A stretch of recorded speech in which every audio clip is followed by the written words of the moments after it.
Boa noite. Boa noite. Obrigada por vocês terem vindo aqui. Irmãos, eu já posso sentir a bênção para vocês também. Ainda hoje Deus abençoará muito vocês. Mas antes vamos em nossas frontes para falarmos com Deus.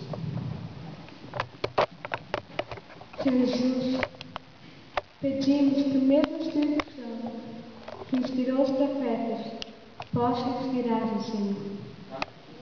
Que ninguém saia daqui nessa noite sem se transformar pelo teu santo amor. Amém. Em nome de Jesus, venha abençoar. Amém. Amém. Bom, a mensagem para nós nessa noite vem com o tema cumprir fielmente a parte que lhe corresponde. Eu escolhi um vídeo para que possamos ter uma ideia de como será a alegria e a tristeza de quem não cumprir fielmente a parte que lhe corresponde.